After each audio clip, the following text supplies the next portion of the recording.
Well, good afternoon. Good afternoon. Welcome to Somerville.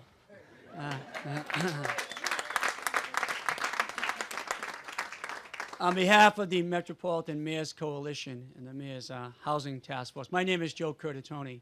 I'm the chairperson of the Metropolitan Mayor's Coalition. The vice chairperson, I'd like to introduce her. You'll hear from a little later, is the mayor of the city of Medford, Stephanie Mussini-Burke, Mayor Burke. And I want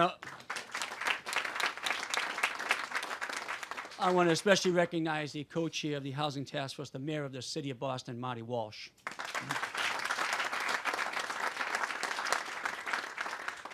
I'd like to also recognize the members of the Metropolitan Mayor's Coalition. We are a coalition of 15 CEOs of the inner core of the Metro Boston region, and together and collectively we've worked to take on legacy issues from transportation, on the opioid crisis, and today on housing. So I'd like to introduce from the City of Revere, Mayor Brian Arrigo. The new town manager for the town of Winthrop, formerly an employee of the city of Somerville and Brookline, Austin Faison. The mayor of Newton, Ms. Ruth Ann Fuller. Town manager of Arlington, Adam Chapeldane. Administrator of the town of Brookline, Mel Kleckner. I want to introduce my good friend, the mayor of the city of Cambridge, Mark McGovern. To my left, the mayor of Braintree, Joe Sullivan. The mayor of the city of Presidents, Tom Koch. You wanted me to rub that in. The city manager of Cambridge, Lou DiPasquale. And the city manager of Chelsea, Tom Ambrosino.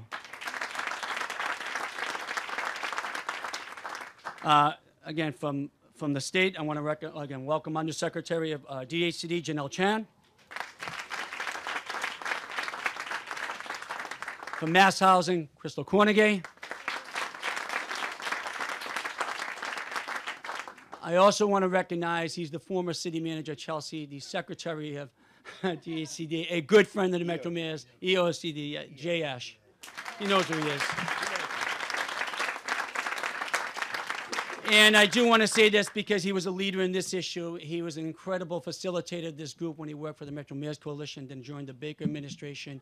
A good friend to all, Joel Barretta. Thank you very much, Joel.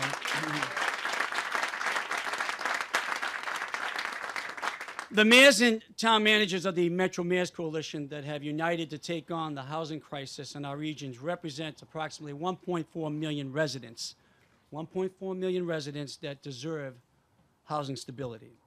As a group, the coalition has been working together since 2001, as I alluded to earlier, on regional challenges from transportation and mobility issues to the opioid epidemic to climate change. Housing has also rightly dominated our efforts, and in December of 2017, we took a step to accelerate that important work. We listened to our constituents, we saw the crisis on the ground, and we're trying to lead on those issues. We formed the Regional Housing Partnership, and the partnership immediately began working to identify and set clear, specific, achievable goals for addressing the serious housing needs of the entire Metro Boston area. Today, we are sharing the fruit of that work. We are committing publicly to ambitious goals. We are uniting to buck housing trends that metro regions are struggling with across the nation. So we will be getting into a lot of specifics today about that. But at the simple, urgent core of today's announcement is this. Every resident and every family in the greater Boston region deserves housing stability. All of our residents should have the true opportunity to be able to afford to live here. And the 15 communities that make up the Metro Mayor's Coalition are committing to tackling this head on. Together today, we are putting our shoulder to the wheel. We are doing so because we recognize we must. Our region is in the midst of a housing emergency. It is a crisis of housing affordability and availability, and it has deep and disastrous impacts on individuals and families alike for every one of our communities. This crisis is not contained by municipal boundaries. I think we can agree upon that. It is a problem of such scale and scope that it demands cities, towns, and the state come together to develop bold regional solutions. That is why Mayor Walsh and I call for the Metro Mayors Coalition to tackle this problem head-on. We formed a partnership with the state, and we developed a multi-phase strategy. Today, we announced that goal. The Metro Mayors Coalition and towns have set a target to create 185,000 new units of housing across the region by the year 2030.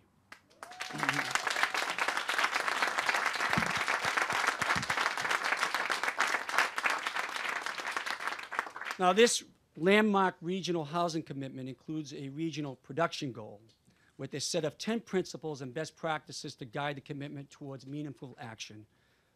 But we want to be clear. The first phase is only a beginning.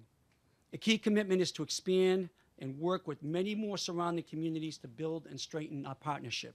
The metro region doesn't stop with our 15 communities. It's more than 100 cities and towns and more than 3 million people. And the crisis expands beyond those communities. This is not a one-size-fits-all plan. In the next phase of our work, we will be refining individual targets and specific actionable plans that apply to the unique circumstances in each community.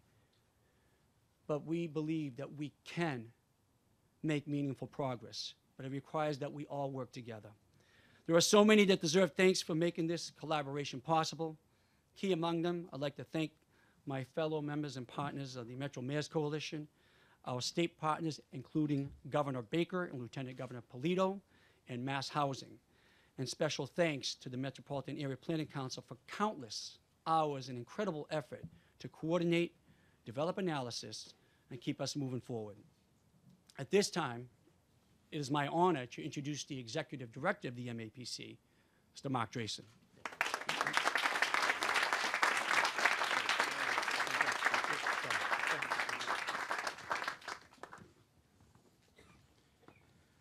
Thank you, Mayor, and good afternoon, everyone. Those of us who live in Metro Boston know it is a great place to live, work, and raise a family. It's also a great place to learn and a great place to have fun. Lots of people agree. Our region's population and employment continue to grow because more people want to live and work here.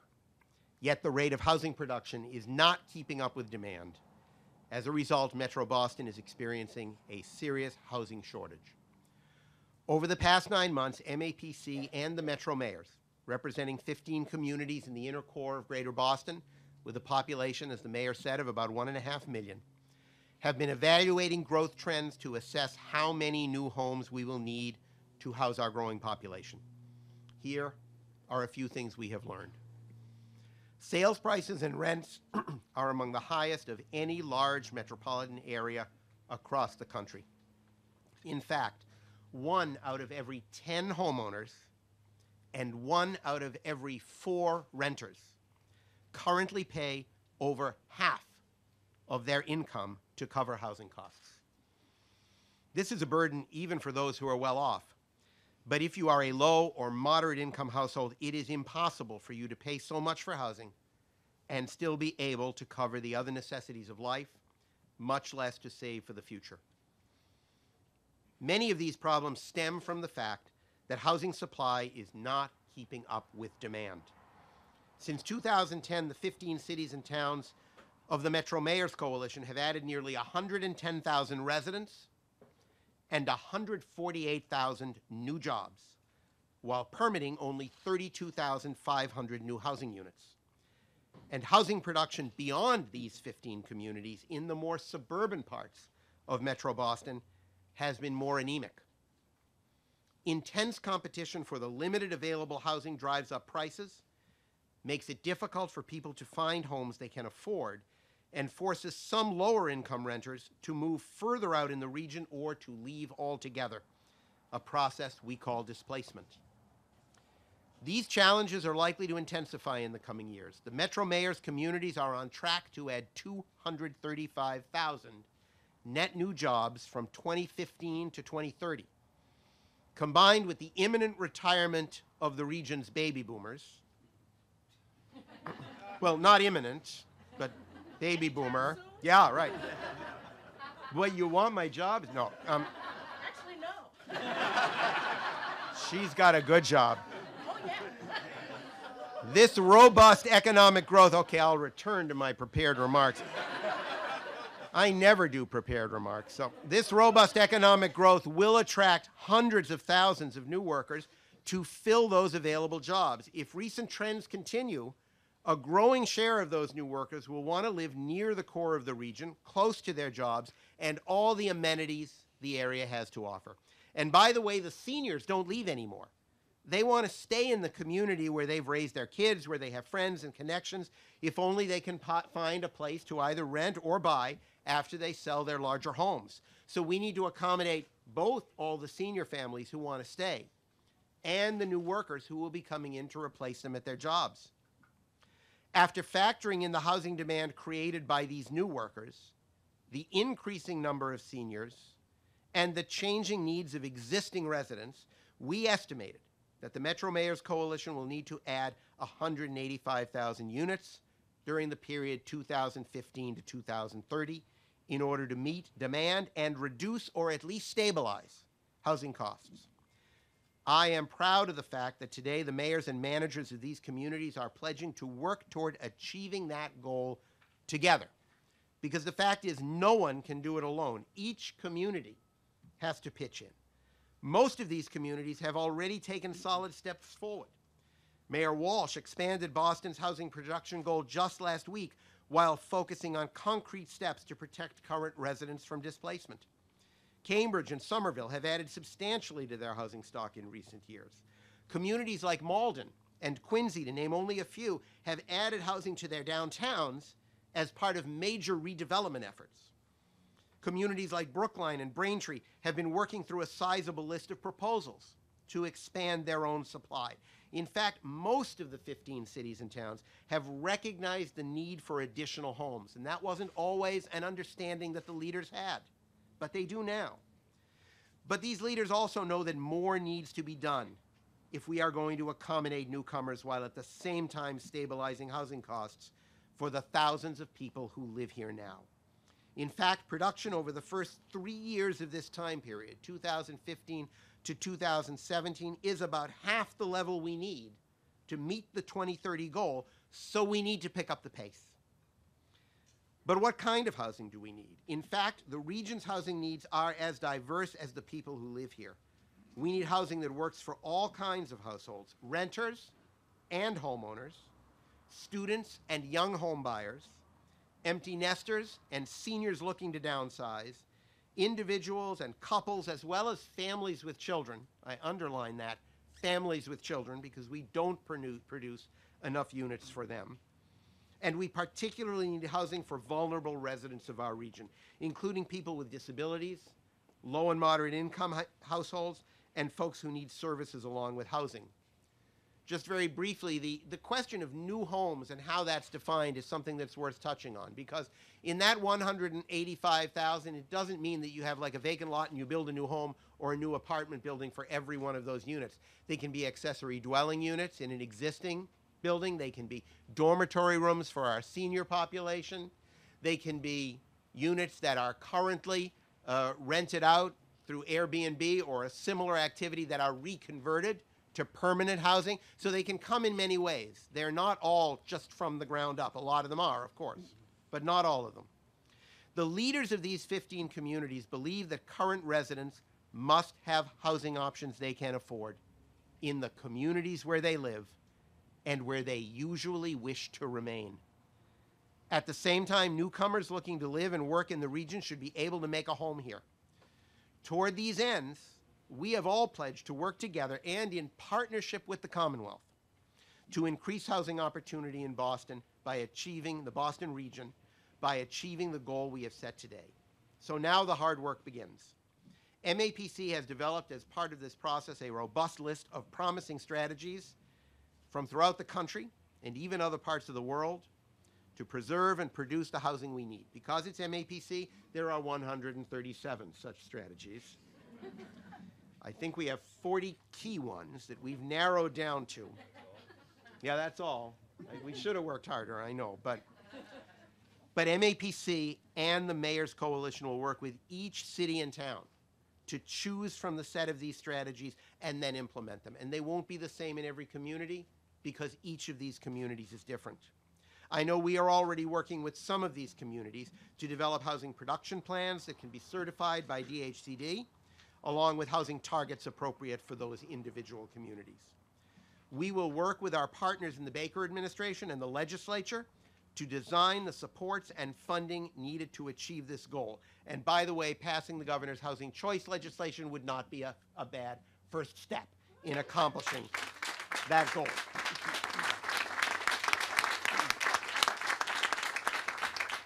We will work to make sure, or at least encourage, the federal government so that it does not abrogate its responsibility to help house the people of this country. And the private sector has a role to play as well, not only as developers and managers of market rate housing, but they also need to build more affordable and family units as part of that product. And we all know that CDCs and other nonprofits are also indispensable allies in this work. It should come as no surprise to anyone that knows my staff that the housing planners and data analysts at MAPC will be monitoring production on an annual basis. There will be ups and there will be downs. We will produce more housing units in strong markets than we do during downturns, and there will be downturns. That's inevitable. But by 2030, we expect to meet the goal the mayors and managers have established today. Thank you very much.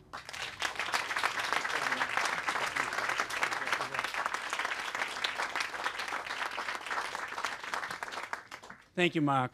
It's now my honor to introduce my co-chair on this task force and our leader in this region. Since Marty Walsh has become mayor of Boston, he has really shown his true regional spirit. He is a regionalist. He understands our destinies are tied together. He's taken a lead with us on issues like housing stability, our regional goal to be carbon neutral by 2050, tackling the issue of the opioid crisis. He is one of the most compassionate, progressive municipal leaders in this country. Please welcome the Mayor of Boston, Marty Walsh. Thank you, Joe. I want to thank Mayor Curtatone for hosting us today and for taking the lead here today. I want to thank all the mayors and city managers and town managers that are with us today and all the great work that you've done, and more importantly, all the folks that work with us every day that actually sat at the table and put all these different numbers together and these different plans together. So thank you, and thank you to all the staff from all the different cities here today. I want to thank Mark Drayson and MAPC's office as well for his leadership and their work. I want to give a shout out to Sheila Dillon, Chief of Housing for the City of Boston.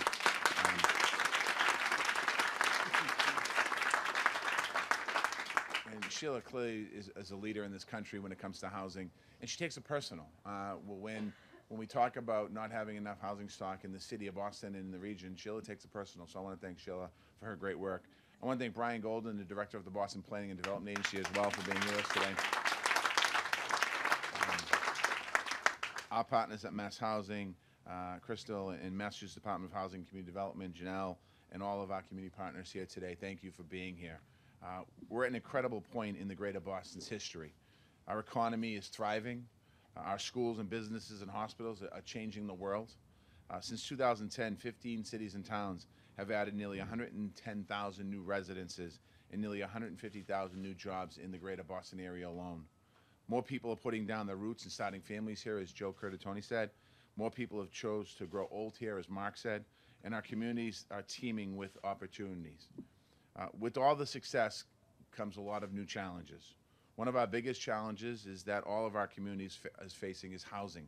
We hear it every day. We hear it in the coffee shops. We hear it in the grocery stores. We hear it in the paper. We see it, read it in the paper. We see it on TV. Keeping up with the demand is crucial if we want people to be able to afford to stay in our different communities that are here today. It's also crucial that we find that families find a place to live. Seniors and working people can continue to thrive. So that's why we're here today. It's crucial that we want to keep bringing in the new jobs and new opportunities that are lifting up our entire region. In Boston, this has been a major priority for quite some time. In 2014, we released an ambitious housing plan guided with real community input. We listened to our neighbors, we went into the communities, we listened to the challenges families are facing. We set specific targets with different types of housing across all different types of income levels. with a big focus on low and middle income housing, senior housing, and dormitories to free up, as Mark mentioned earlier, to free up housing stock in our different neighborhoods. We reformed our inclusionary development policy to improve collections and also requiring more affordable units and incentivize middle-class population. We create our Office of Housing Stability to fight evictions and displacement in the city. We preserved existing affordable housing units, got resources to public housing. We produced Imagine Boston 2030, which identifies big areas for inclusive growth in the city of Boston.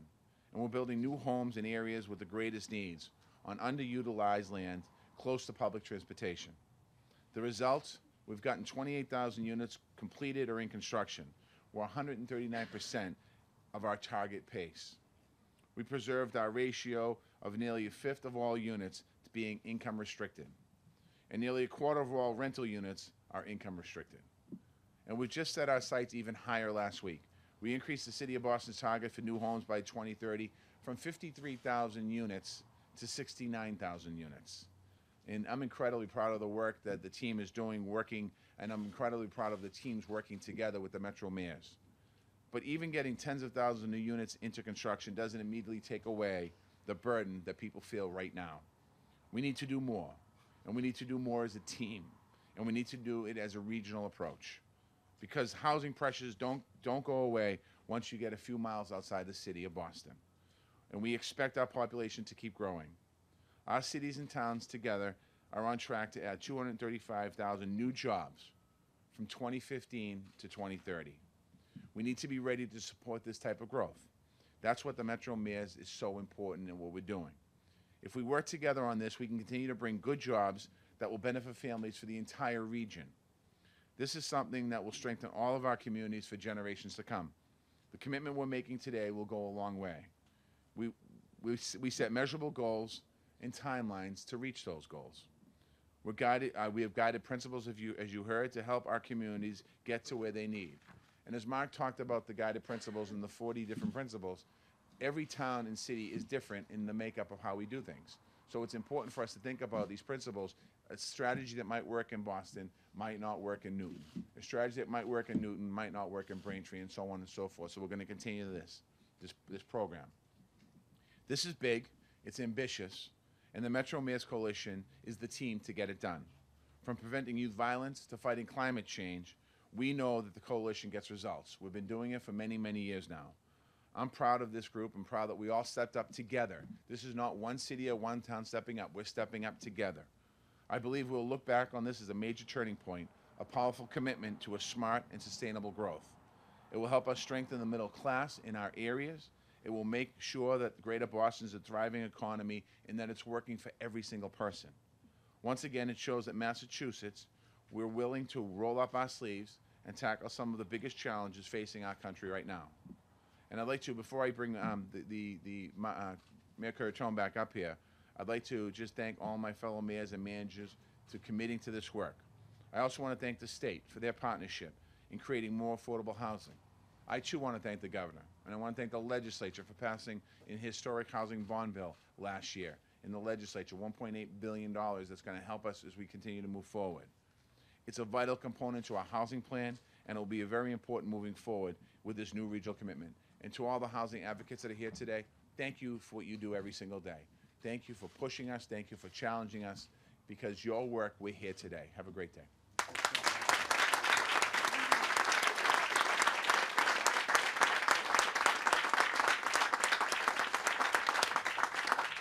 Thank you, Mr. Mayor. Thank you for your leadership. Before I introduce our next speaker, I do want to recognize two important members of the MAPC who work with this coalition and others across the Commonwealth and region on a daily basis. Rebecca Davis and Lizzie Wine. Thank you for what you do every day. I appreciate you. As you've heard, there are many partners, and there's a need for collaboration between different jurisdictions and different agencies. We are blessed to have an administration that is responsive to us. I want to especially thank Secretary Ash for being here today.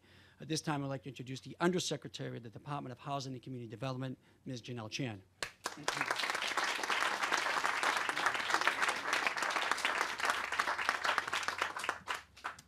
Thank you, Mayor. Thank you, Mayor. Good afternoon, everyone. And Thank you for inviting me to this amazing, wonderful announcement. It's really appropriate that we're standing at this site right now. Behind us are 11 units of affordable home ownership homes that are being constructed right now.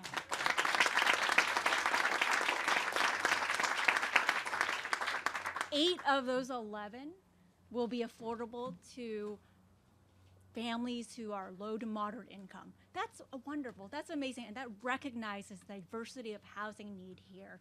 And so I think everyone up here with me can agree that we need more projects like this. We need more housing. We need more diverse housing stock, and we need more collaborations. Leaders also, wonderful leaders who are standing beside me in pushing forward for more affordable housing production. So for the past 25 years, the state has not seen enough housing built. In the decades before, we averaged about 30,000. We're not quite near that. We're actually around 17,000 now. So the Baker-Polito administration has a strong track record of increasing our investments in affordable housing and working with communities to produce more housing in their communities. So I want to applaud this coalition right here because they are acknowledging that the housing crisis is a regional issue that needs a local resolution, a local solution on all of this, because not all communities are the same. So as you know, the governor announced a ambitious housing goal last year of 135,000 units by 2025. This is working mutually with the goal that's being set here today. If the goal here is set and we meet it in the next 7 years, we're meeting a majority of what the governor has set across, and that's wonderful. That's a step in the right direction. Agreeing on principles is a step in the right direction. In addition to housing choice, we have also offered technical assistance, and Chris Clutchman is right over here. Many cities in town, planners and folks know her because she's offering the technical assistance to get them over the hump, to help them produce more housing. Amongst the leaders up here in these towns, 9 of the 15 are housing choice communities, and that's great. That's 69 communities that are reaching their housing production goals, and we want to see more of them next year. I want to see 15. I want to see more of the other communities, not just these 15, around a greater Boston area, acknowledging that we all must contribute to our to fighting this housing crisis. Today's announcement is certainly one that comes with a lot of support, and we believe in setting goals. And so we're happy to be here. I'm proud to stand amongst here. So I want to keep this short and end with a personal note. So I sheepishly acknowledge to folks that I'm not from Massachusetts. I'm not lucky enough to be from Massachusetts. However, I've chosen for Massachusetts and Boston to be my home because it's diverse, it's dynamic, and we all here are committed to making sure that Massachusetts remains a welcoming place for everyone to call home. So thank you.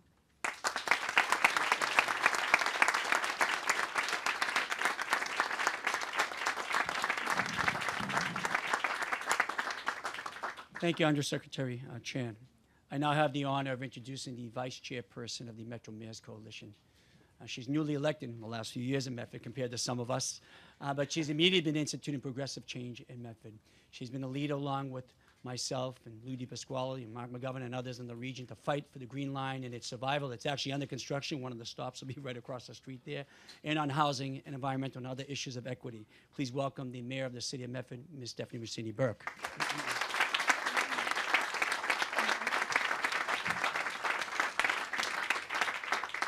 Thank you, everyone, for coming today. I'm proud to stand here today, accompanied by fellow mayors and city managers from 14 surrounding communities. I don't think it's going to stay up.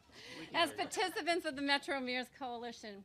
Today begins a new partnership, one in which we will set goals to prevent displacement, preserve neighborhoods, reduce evictions and homelessness, promote mixed-use development, and build a diversity of housing types for all income levels.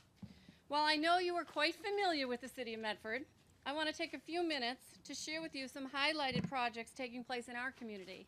So we've heard about this regional effort, but I wanted to take it home to the local effort so that you could see what we're doing on the ground in our city. And as you know, we're situated on the beautiful Mystic River, like our fellow Somerville mayor here, just 5 miles north of Boston. Medford is home to family-owned and operated businesses, diverse restaurants, commercial space, and a variety of residential areas. The total land area of the city of Medford is 8.22 square miles, and 1/3 of that is open space. The interest in developing housing within the city is at a peak based on our proximity to Boston, quality school system, access to public transit, significant open space, and a mix of housing choices. In other words, complete neighborhoods, which is one of the staples of our coalition's principles. Our efforts are focused on identifying, guiding growth and development throughout the city. Using smart growth principles, the city is creating walkable, mixed-use areas oriented to transit services. In conjunction with MAPC, we recently completed a master plan for Medford Square. The major areas of focus include economic development and vitality, land use, and a sense of place, transportation, and connectivity. These are many of the guiding principles, once again, of the Metro Mayor's Task Force. In addition, we have focused on the gateway to Medford, the Mystic Ave corridor, and thank you so much to Mass Housing and MAPC for putting funds up so that we could delve into this underutilized corridor. With a grant from MAPC, we are in the process of reviewing current zoning and proposed changes to spur commercial and residential growth. Development interest in the proposed redevelopment of 7.2 acres of land that include 544 units of housing by combined properties. Again, this would not have been possible without the help of the Baker-Polito administration and the Open for Business platform that allowed a underutilized state-owned highway building to come offline in the very near future in order for us to put 4 parcels together that are contiguous. I want to thank Secretary Ash for his leadership, because without him it would not have been possible. We literally walked the site after I became mayor. He saw what it was, and he saw the potential of putting these units together, these parcels together. So I want to thank him for all the work he's done on behalf of the city of Medford and on all of the communities behind me. We continue to emphasize the need for several new multifamily developments while ensuring that these include an affordable component. Like some of the other communities around you, we're in the process of formalizing an inclusionary zoning policy for 10 to 15% of affordable. Hopefully someday we will strive to be able to afford to do it up to the 20 and 25% that some of our mayors and managers are able to do right now, but we look forward to reaching that goal as well. There's a bunch of other projects that have gone on in the city. Some are from our Tufts University.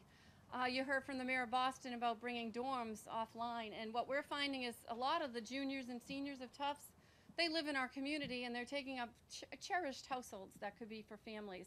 So Tufts University has made a commitment to bring many of those students, especially the junior class, back onto their land. So we will be creating 600 usable units in the very near future while Tufts brings them onto their campus. So again, we're working in partnerships, collaborations, and that's what we see throughout all of our communities.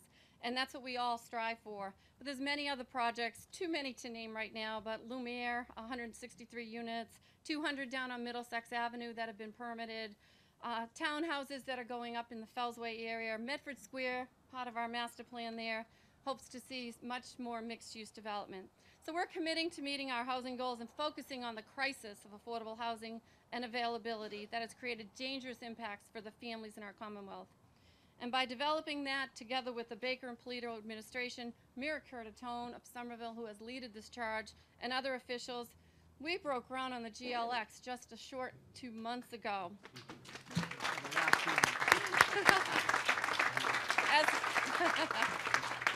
As he just said, for the last time, yes. But with that, again, we have mixed-use opportunities that are coming down the pike.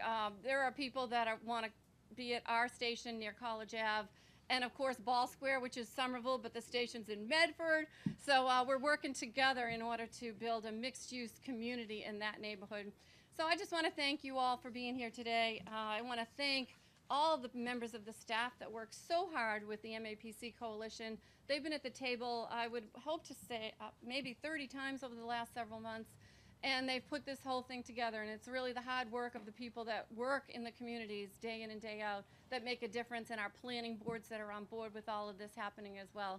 So thank you to everyone for being here today, and we will hit our goals. Thank you.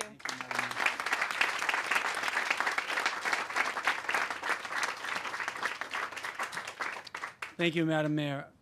Before I introduce our final speaker, I will announce that the mayors and managers will be available for the press for any questions immediately. We won't be taking questions at the podium, but we will be available. At this time, to introduce representing one of our other partners who's been instrumental in this effort, and I want to thank Crystal Cornegay and Mass Housing for funding the support of this important work. Please welcome Crystal Cornegay.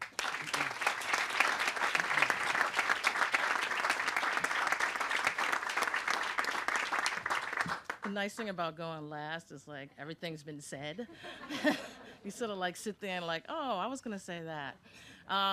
But as much as people have talked about what it's taken to get to this point, the one word I would use for all of the ladies and gentlemen behind me is courage. As most of us know, building housing in this region takes courage, because we believe very strongly in involving local people and local decisions, and that sometimes can be a messy thing. And so this goal isn't just ambitious or necessary, it's courageous. And at Mass Housing, we're very, very proud to be part of encouraging you, of being courageous, and look forward to working with you to get the job done. Thank you.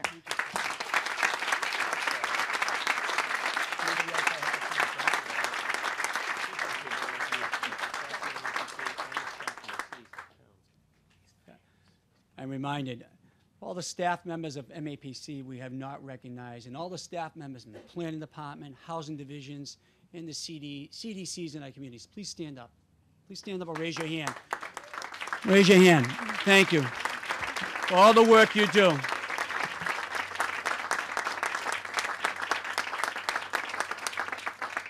So we talked a lot about numbers today, but I again want to thank our staff and the activists and advocates, as Mayor Walsh has mentioned earlier, and people of everyday life who share their stories and their challenges with us around housing.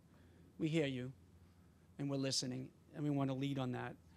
I grew up, just on a personal level, I grew up about 200 yards away from here. I actually played baseball on a former baseball field there where now the Capuana School sits as a kid. And I'm the son of working class Italian immigrants. They came here. They worked in factories, mostly in Cambridge, a little right down the street here. You know, Colonial and Nepco and Fanton Shoes, like many other immigrant families. Today, we're proud, like many of our communities, very diverse. More than 52 languages spoken in neighborhoods like this in our schools. And many people starting off their lives trying to raise their family, age in place, and want just that true shot to buy a home like my parents did, right up the street.